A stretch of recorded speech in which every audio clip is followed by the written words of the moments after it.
بسم اللہ الرحمن الرحیم۔ السلام علیکم معزز ناظرین، دین علی جوف اسلام میں آپ کو خوش آمدید۔ ناظرین محترم، بدر مدینہ منورہ سے تقریباً 80 میل کے فاصلے پر ایک گاؤں کا نام ہے جہاں زمانہ جاہلیت میں سالانہ میلہ لگتا تھا۔ یہاں ایک کنواں بھی تھا جس کے مالک کا نام بدر تھا۔ اسی کے نام پر اس جگہ کا نام بدر رکھ دیا گیا۔ اسی مقام پر جنگ بدر کا وہ عظیم معرکہ ہوا جس میں کفار قریش اور مسلمانوں کے درمیان سخت خون ریزی ہوئی اور مسلمانوں کو وہ عظیم الشان فتح مبین نصیب ہوئی جس کے بعد اسلام کی عزت و اقبال کا پرچم اتنا سر بلند ہوا کہ کفار قریش کی عزت و شوکت بالکل ہی خاک میں مل گئی۔ اللہ تعالیٰ نے جنگ بدر کے دن کا نام یوم الفرقان رکھا۔ قرآن کی سورہ انفال میں تفصیل کے ساتھ اور دوسری صورتوں میں بار بار اس موقع کا ذکر فرمایا اور اس جنگ میں مسلمانوں کی فتح مبین کے بارے میں خداوند عالم نے قرآن مجید میں ارشاد فرمایا، اور یقیناً خداوند تعالیٰ نے تم لوگوں کی مدد فرمائی بدر میں جب کہ تم لوگ کمزور اور بے سر و سامان تھے، تو تم لوگ اللہ سے ڈرتے رہو تاکہ تم لوگ شکر گزار ہو جاؤ۔ ناظرین محترم، جنگ بدر کا سبب کچھ اس طرح سے بنا کہ آپ صلی اللہ علیہ وآلہ وسلم کو پتہ چلا کہ قریش کا ایک قافلہ ملک شام سے لوٹ کر مکہ جانے والا ہے، اور یہ بھی پتہ چلا کہ اس قافلے میں ابو سفیان بن حرب، مکرمہ بن نوفل، عمرو بن العاص وغیرہ کل 30 یا 40 آدمی ہیں، اور کفار قریش کا مال تجارت جو اس قافلے میں ہے وہ بہت زیادہ ہے۔ حضور نبی کریم صلی اللہ علیہ وآلہ وسلم نے اپنے صحابہ سے فرمایا کہ کفار قریش کی ٹولیاں لوٹ مار کی نیت سے مدینے کے اطراف میں برابر گشت لگاتی رہتی ہیں، اور قرظ بن جابر فہری مدینے کی چراگاہوں تک آ کر ڈاکہ زنی کر گیا ہے، لہٰذا کیوں نہ ہم بھی کفار قریش کے اس قافلے پر حملہ کر کے اس کو لوٹ لیں تاکہ کفار قریش کی شامی تجارت بند ہو جائے اور وہ مجبور ہو کر ہم سے صلح کر لیں۔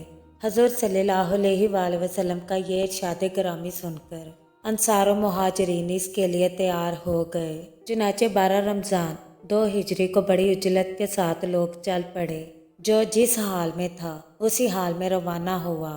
اس لشکر میں حضور صلی اللہ علیہ وآلہ وسلم کے ساتھ نہ زیادہ ہتھیار تھے اور نہ ہی فوجی راشن کی کوئی بڑی مقدار تھی، کیونکہ کسی کو گمان بھی نہ تھا کہ اس سفر میں کوئی بڑی جنگ ہوگی۔ جب مکہ میں یہ خبر پھیلی کہ مسلمان قریش کا قافلہ لوٹنے کے لیے مدینہ سے چل پڑے ہیں، تو مکہ میں ایک جوش پھیل گیا اور ایک دم کفار قریش کی فوج مسلمانوں پر حملہ کرنے کے لیے تیار ہو گئی۔ جب حضور صلی اللہ علیہ وآلہ وسلم کو اس کی اطلاع ملی تو آپ صلی اللہ علیہ وآلہ وسلم نے صحابہ کرام رضی اللہ تعالیٰ عنہم کو جمع فرما کر صورتحال سے آگاہ کیا اور صاف صاف فرما دیا کہ ممکن ہے کہ اس سفر میں کفار قریش کے قافلے سے ملاقات ہو جائے، اور یہ بھی ہو سکتا ہے کہ کفار مکہ کے لشکر سے جنگ کی نوبت آ جائے۔ حضور صلی اللہ علیہ وآلہ وسلم کا یہ ارشاد سن کر حضرت ابوبکر صدیق اور حضرت عمر فاروق رضی اللہ تعالیٰ عنہم نے اور دوسرے مہاجرین نے بڑے جوش و خروش کا اظہار کیا، مگر حضور صلی اللہ علیہ وآلہ وسلم انصار کی طرف دیکھ رہے تھے۔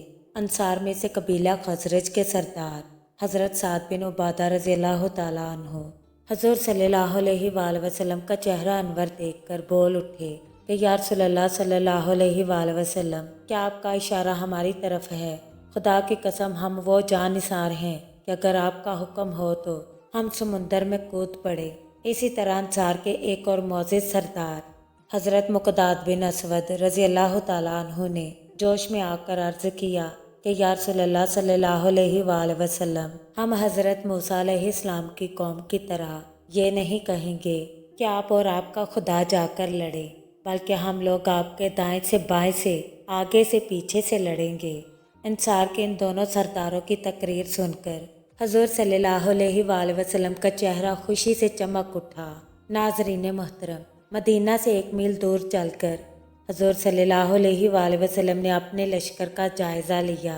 جو لوگ کم عمر تھے ان کو واپس کر دینے کا حکم دیا، مگر انہی بچوں میں حضرت سعد بن ابی وقاص رضی اللہ تعالیٰ عنہ کے چھوٹے بھائی حضرت عمیر بن ابی وقاص رضی اللہ تعالیٰ عنہ بھی تھے۔ جب ان سے واپس ہونے کو کہا گیا تو وہ مچل گئے اور پھوٹ پھوٹ کر رونے لگے اور کسی طرح واپس ہونے پر تیار نہ ہوئے۔ ان کی بے قراری اور گریہ زاری دیکھ کر رحمت عالم صلی اللہ علیہ وآلہ وسلم کا قلب نازک متاثر ہوا اور آپ صلی اللہ علیہ وآلہ وسلم نے ان کو ساتھ چلنے کی اجازت دے دی۔ چنانچہ حضرت سعد بن ابی وقاص رضی اللہ تعالیٰ عنہ نے اس ننھے سپاہی کے گلے میں بھی ایک تلوار حمائل کر دی۔ مدینہ سے روانہ ہونے کے وقت نمازوں کے لیے حضرت ابن ام مکتوم رضی اللہ تعالیٰ عنہ کو آپ صلی اللہ علیہ وآلہ وسلم نے مسجد نبوی کا امام مقرر فرما دیا، لیکن جب آپ مقام روحہ میں پہنچے تو منافقین اور یہودیوں کی طرف سے کچھ خطرہ محسوس کیا، اس لیے آپ صلی اللہ علیہ وآلہ وسلم نے حضرت ابو لبابہ بن عبد المنذر رضی اللہ تعالیٰ عنہ کو مدینہ کا حاکم مقرر فرما کر ان کو مدینہ واپس جانے کا حکم دیا، اور حضرت عاصم بن عدی رضی اللہ تعالیٰ عنہ کو مدینہ کی چڑھائی والے گاؤں پر نگرانی رکھنے کا حکم صادر فرمایا۔ ان انتظامات کے بعد حضور اکرم صلی اللہ علیہ وآلہ وسلم بدر کی جانب روانہ ہوئے۔ ناظرین محترم، مسلمانوں کی فوج کی تعداد 313 تھی، جن میں 60 مہاجر اور باقی انصار تھے۔ منزل با منزل سفر فرماتے ہوئے جب آپ مقام صفرا میں پہنچے تو 2 آدمیوں کو جاسوسی کے لیے روانہ فرمایا تاکہ وہ قافلے کا پتہ چلائیں کہ وہ کدھر ہے اور کہاں تک پہنچا ہے۔ ناظرین محترم، کفار قریش کے جاسوس بھی اپنا کام بہت مستعدی سے کر رہے تھے۔ جب حضور صلی اللہ علیہ وآلہ وسلم مدینہ سے روانہ ہوئے تو ابو سفیان کو اس بات کی خبر مل گئی۔ اس نے فوراً ہی زمزم بن عمرو غفاری کو مکہ بھیجا کہ وہ قریش کو اس کی خبر کر دے تاکہ وہ اپنے قافلے کی حفاظت کا انتظام کریں، اور خود راستہ بدل کر قافلے کو سمندر کی جانب لے کر روانہ ہو گیا۔ ابو سفیان کا قاصد جب مکہ پہنچا تو اس وقت کے دستور کے مطابق کہ جب کوئی خوفناک خبر سنانی ہوتی تو خبر سنانے والا اپنے کپڑے پھاڑ کر اور اونٹ پر کھڑا ہو کر خبر سنایا کرتا۔ زمزم بن عمرو غفاری نے اپنا کرتا پھاڑ ڈالا اور اونٹ کی پیٹھ پر کھڑا ہو کر زور زور سے چلانے لگا کہ اے اہل مکہ، تمہارا سارا مال تجارت ابو سفیان کے قافلے میں ہے، اور مسلمانوں نے اس قافلے کا راستہ روک کر قافلے کو لوٹ لینے کا عزم کر لیا ہے۔ جلدی کرو اور بہت جلد اپنے اس قافلے کو بچانے کے لیے ہتھیار لے کر نکلو۔ ناظرین محترم، جب مکہ میں یہ خوفناک خبر پہنچی تو اس قدر ہلچل مچ گئی کہ مکے کا سارا امن و سکون غارت ہو گیا۔ تمام قبائل قریش اپنے گھروں سے نکل پڑے۔ سردار آنے مکہ میں سے صرف ابو لہب اپنی بیماری کی وجہ سے نہیں نکلا، اس کے سوا تمام روسہ قریش پوری طرح مسلح ہو کر نکل پڑے۔ کفار قریش جوش انتقام میں آپے سے باہر ہو رہے تھے۔ ناظرین محترم، 1000 کا لشکر جرار، جس کا ہر سپاہی پوری طرح ہتھیاروں سے لیس تھا۔ فوج کی خوراک کا یہ انتظام تھا کہ قریش کے مالدار لوگ یعنی عباس بن عبد المطلب، عتبہ بن ربیعہ، حارث بن عامر، نضر بن الحارث، امیہ، ابو جہل وغیرہ باری باری سے روزانہ 10 اونٹ ذبح کرتے اور پورے لشکر کو کھلاتے۔ عتبہ بن ربیعہ جو قریش کا سب سے بڑا رئیس اعظم تھا، اس پورے لشکر کا سپہ سالار تھا۔ ناظرین محترم، کفار قریش مسلمانوں سے پہلے بدر میں پہنچ گئے تھے، اس لیے مناسب جگہوں پر ان لوگوں نے اپنا قبضہ جما لیا۔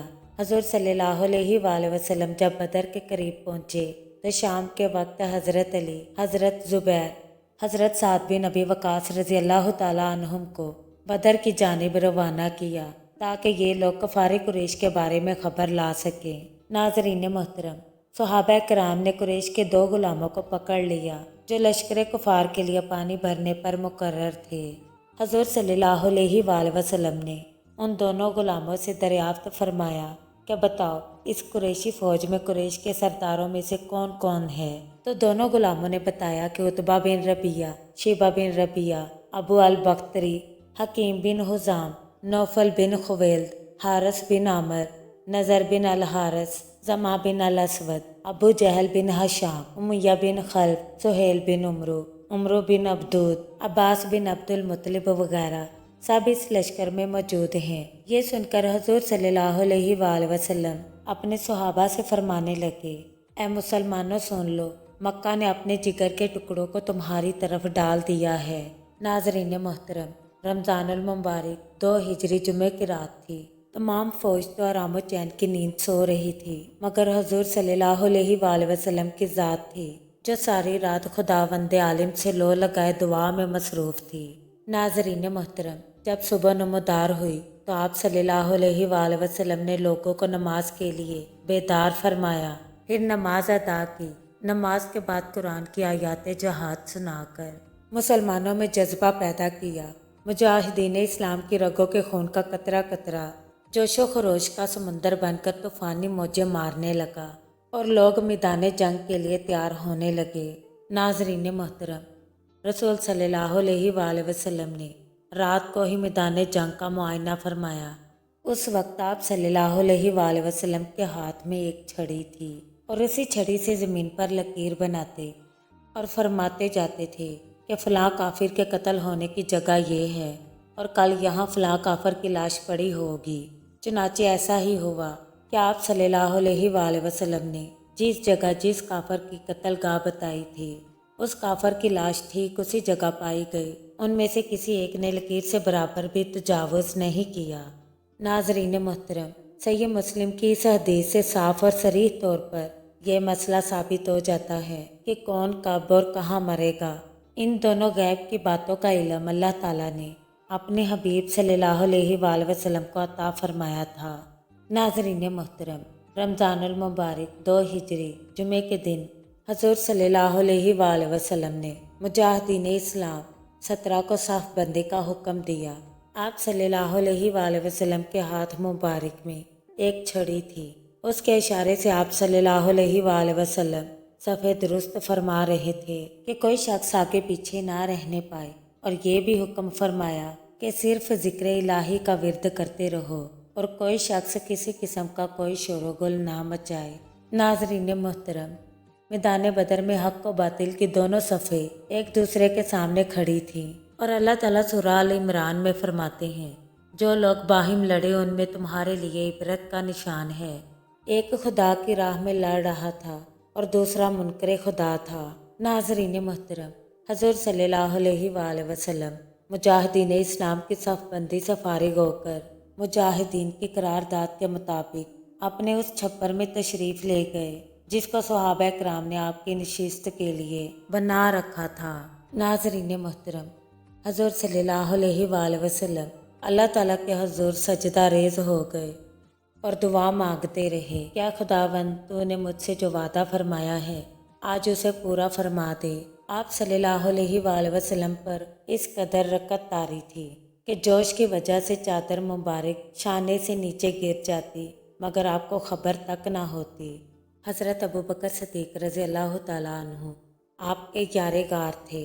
آپ کو اس طرح بے قرار دیکھ کر ان کے دل کا سکون و قرار جاتا رہا اور ان پر رکت طاری ہو گئی، اور انہوں نے چادر مبارک کو اٹھا کر آپ کے مقدس کندھے پر ڈال دی اور آپ کا دست مبارک تھام کر بھرائی آواز میں بڑے ادب کے ساتھ عرض کرنے لگے، یا رسول اللہ صلی اللہ علیہ وآلہ وسلم، خدا اپنا وعدہ ضرور پورا کرے گا۔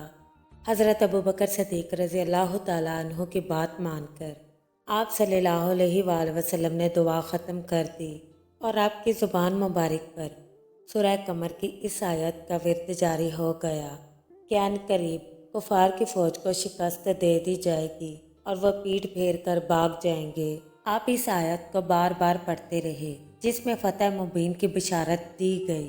ناظرین محترم، جنگ کی ابتدا اس طرح ہوئی کہ سب سے پہلے عامر بن الحضرمی، جو اپنے مقتول بھائی عمرو بن الحضرمی کے خون کا بدلہ لینے کے لیے بے قرار تھا، جنگ کے لیے آگے بڑھا۔ اس کے مقابلے کے لیے حضرت عمر رضی اللہ تعالیٰ عنہ کے غلام میدان جنگ میں آگے بڑھے اور لڑتے لڑتے شہادت سے سرفراز ہوئے۔ پھر حضرت حارثہ بن سراقہ انصاری رضی اللہ تعالیٰ عنہ پانی پی رہے تھے کہ ان کو کفار کا ایک تیر لگا اور وہ شہید ہو گئے۔ ناظرین محترم، کفار کا سپہ سالار عتبہ بن ربیعہ اپنے سینے پر شتر مرغ کا پر لگائے ہوئے اپنے بھائی شیبہ بن ربیعہ اور اپنے بیٹے ولید بن عتبہ کو ساتھ لے کر غصے میں بھرا ہوا اپنی صف سے نکل کر مقابلے کی دعوت دینے لگا۔ اسلامی صفوں میں سے حضرت عوف، حضرت معاذ عبداللہ بن رواحہ رضی اللہ تعالیٰ عنہم مقابلے کو نکلے۔ عتبہ نے ان لوگوں کا نام و نسب پوچھا۔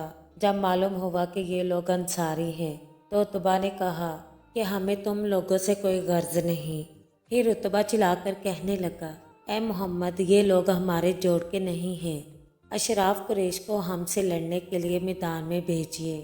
حضور صلی اللہ علیہ وآلہ وسلم نے حضرت حمزہ، حضرت علی، حضرت عبیدہ رضی اللہ تعالیٰ عنہم کو حکم دیا کہ آپ لوگ ان تینوں کے مقابلے کے لیے نکلیں۔ چنانچہ یہ تینوں بہادران اسلام میدان میں نکلے۔ چونکہ یہ تینوں حضرات سر پر خود پہنے ہوئے تھے جس سے ان کے چہرے چھپ گئے تھے، اس لیے عتبہ نے ان حضرات کو نہیں پہچانا اور پوچھا کہ تم کون لوگ ہو۔ جب ان تینوں نے اپنے اپنے نام و نسب بتائے تو عتبہ نے کہا کہ ہاں، اب ہمارا جوڑ ہے۔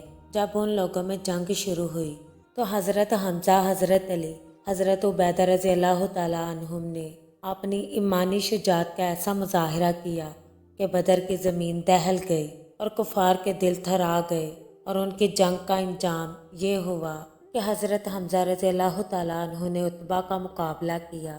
دونوں انتہائی بہادری کے ساتھ لڑتے رہے، مگر آخر کار حضرت حمزہ رضی اللہ تعالیٰ عنہ نے اپنی تلوار سے مار مار کر عتبہ کو زمین پر ڈھیر کر دیا۔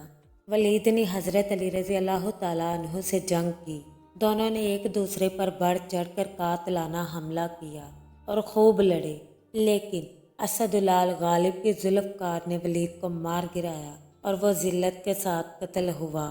مگر عتبہ کے بھائی شیبہ نے حضرت عبیدہ رضی اللہ تعالیٰ عنہ کو اس طرح زخمی کر دیا کہ وہ زخموں کی تاب نہ لا کر زمین پر بیٹھ گئے۔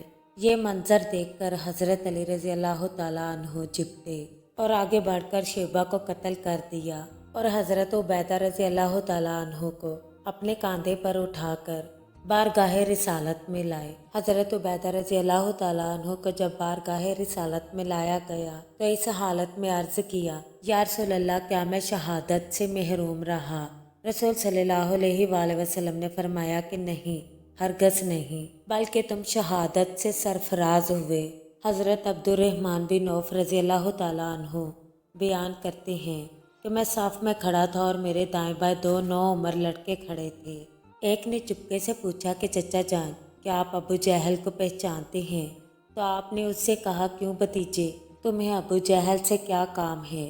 وہ کہنے لگا کہ چچا جان، میں نے خدا سے یہ عہد کیا ہے کہ ابو جہل کو جہاں دیکھ لوں گا یا تو اس کو قتل کر دوں گا یا خود لڑتا ہوا مارا جاؤں، کیونکہ وہ اللہ کے رسول کا بہت بڑا دشمن ہے۔ حضرت عبد الرحمن رضی اللہ تعالیٰ عنہ کہتے ہیں کہ میں حیرت سے اس نوجوان کا منہ دیکھ رہا تھا کہ دوسرے نوجوان نے بھی مجھ سے یہی کہا۔ اتنے میں ابو جہل تلوار گھماتا ہوا سامنے آیا اور میں نے اشارے سے بتا دیا کہ ابو جہل یہی ہے۔ یہ دونوں لڑکے تلواریں لے کر اس پر اس طرح جھپٹے جس طرح باز اپنے شکار کو پیٹتا ہے۔ دونوں نے اپنی تلواروں سے مار مار کر ابو جہل کو زمین پر ڈھیر کر دیا۔ یہ دونوں لڑکے حضرت معاذ اور حضرت معاذ رضی اللہ تعالیٰ عنہما تھے، جو افرا کے بیٹے تھے۔ ابو جہل کے بیٹے اکرما نے اپنے باپ کے قاتل حضرت معاذ رضی اللہ تعالیٰ عنہ پر حملہ کر دیا اور پیچھے سے ان کے بائیں شانے پر تلوار ماری، جس سے ان کا بازو کٹ گیا، لیکن تھوڑا سا چمڑا باقی رہ گیا اور ہاتھ لٹکنے لگا۔ حضرت معاذ رضی اللہ تعالیٰ عنہ نے اکرما کا پیچھا کیا، مگر اکرما بھاگ کر بچ نکلا۔ حضرت معاذ رضی اللہ تعالیٰ عنہ اس حالت میں بھی لڑتے رہے۔ آپ رضی اللہ تعالیٰ عنہ نے اپنے کٹے ہوئے ہاتھ کو پاؤں سے دبا کر اس زور سے کھینچا کہ تسمہ الگ ہو گیا، اور پھر وہ آزاد ہو کر ایک ہاتھ سے لڑتے رہے۔ حضرت عبداللہ بن مسعود رضی اللہ تعالیٰ عنہ ابو جہل کے پاس سے گزرے۔ اس وقت ابو جہل میں کچھ زندگی کی رمق باقی تھی۔ حضرت عبداللہ بن مسعود رضی اللہ تعالیٰ عنہ نے اس کی گردن کو اپنے پاؤں سے روند کر فرمایا کہ تو ہی ابو جہل ہے، بتا آج تجھے اللہ نے کیسا رسوا کیا۔ ابو جہل نے اس حالت میں بھی غرور سے کام لیا، غرور اور تکبر کے ساتھ یہ کہنے لگا کہ تمہارے لیے یہ کوئی بڑا کارنامہ نہیں ہے، میرا قتل ہو جانا اس سے زیادہ نہیں ہے کہ ایک آدمی کو اس کی قوم نے قتل کر دیا۔ ہاں، مجھے اس بات کا افسوس ہے کہ کاش مجھے کسانوں کے سوا کوئی دوسرا شخص قتل کرتا۔ ناظرین محترم، حضرت معاذ اور حضرت معاذ رضی اللہ تعالیٰ عنہما چونکہ یہ دونوں انصاری تھے اور انصار کھیتی باڑی کا کام کیا کرتے تھے۔ ناظرین محترم، قبیلہ قریش کے لوگ کسانوں کو بڑی حقارت کی نظر سے دیکھا کرتے، اس لیے ابو جہل نے کسانوں کے ہاتھ سے قتل ہونے کو اپنے لیے قابل افسوس بتایا۔ ناظرین محترم، حضور صلی اللہ علیہ وآلہ وسلم نے ابو جہل کو اس زمانے کا فرعون کہا تھا۔ ناظرین محترم، امیہ بن خلف بہت ہی بڑا دشمن رسول تھا۔ جنگ بدر میں جب کفر و اسلام کے دونوں لشکر گتھم گتھا ہوئے تو امیہ اپنے پرانے تعلقات کی بنا پر حضرت عبد الرحمن بن عوف رضی اللہ تعالیٰ عنہ سے چمٹ گیا کہ میری جان بچائیے۔ حضرت عبد الرحمن بن عوف رضی اللہ تعالیٰ عنہ کو رحم آیا اور آپ نے چاہا کہ امیہ بچ کر نکل بھاگے، مگر حضرت بلال رضی اللہ تعالیٰ عنہ نے امیہ کو دیکھ لیا۔ حضرت بلال رضی اللہ تعالیٰ عنہ جب امیہ کے غلام تھے تو امیہ ان کو بہت زیادہ مارا پیٹا کرتا، اس لیے جوش انتقام میں حضرت بلال رضی اللہ تعالیٰ عنہ نے انصار کو پکارا۔ انصاری لوگ دفتن ٹوٹ پڑے۔ حضرت عبد الرحمن بن عوف رضی اللہ تعالیٰ عنہ نے امیہ سے کہا کہ تم زمین پر لیٹ جاؤ۔ وہ لیٹ گیا تو حضرت عبد الرحمن بن عوف رضی اللہ تعالیٰ عنہ اس کو بچانے کے لیے اس کے اوپر لیٹ گئے، لیکن حضرت بلال اور انصار رضی اللہ تعالیٰ عنہ نے تلوار کے وار سے اس کو قتل کر دیا۔ ناظرین محترم، جنگ بدر میں اللہ تعالیٰ نے مسلمانوں کی مدد کے لیے آسمان سے فرشتوں کا لشکر اتار دیا تھا۔ پہلے 1000 فرشتے آئے، پھر 3000 ہو گئے، اس کے بعد اللہ تعالیٰ نے 5000 فرشتے بھیجے۔ جب خوب گھمسان کارن پڑا تو فرشتے کسی کو نظر نہیں آتے تھے، مگر ان کی ضرب کے اثرات صاف نظر آتے۔ بعض کافروں کی ناک اور منہ پر کوڑوں کی مار کے نشان پائے جاتے تھے، کہیں بغیر تلوار مارے سر کٹ کر گرتا نظر آتا تھا۔ یہ آسمان سے آنے والے فرشتوں کی فوج کے کارنامے تھے۔ عتبہ، شیبہ، ابو جہل وغیرہ کفار قریش کے سرداروں کی ہلاکت سے کفار مکہ کی کمر ٹوٹ گئی اور ان کے پاؤں اکھڑ گئے اور وہ ہتھیار ڈال کر بھاگ کھڑے ہوئے اور مسلمانوں نے ان لوگوں کو گرفتار کرنا شروع کر دیا۔ ناظرین محترم، اس جنگ میں کفار کے 70 آدمی قتل اور 70 آدمی گرفتار ہوئے، باقی اپنا سامان چھوڑ کر فرار ہوئے۔ اس جنگ میں کفار مکہ کو ایسی زبردست شکست ہوئی کہ ان کی عسکری طاقت ہی فنا ہو گئی۔ کفار قریش کے بڑے بڑے نامور سردار اس جنگ میں موت کے گھاٹ اتار دیے گئے۔ ان ناموروں میں عتبہ، شیبہ، ابو جہل، ابو البختری، زمع، عاص بن ہشام، امیہ بن خلف، عقبہ بن ابی معیط، نضر بن الحارث وغیرہ قریش کے سرتاج تھے۔ یہ سب اس جنگ میں مارے گئے۔ ناظرین محترم، جنگ بدر میں کل 14 مسلمان شہادت سے سرفراز ہوئے، جن میں سے 6 مہاجر اور 8 انصار تھے۔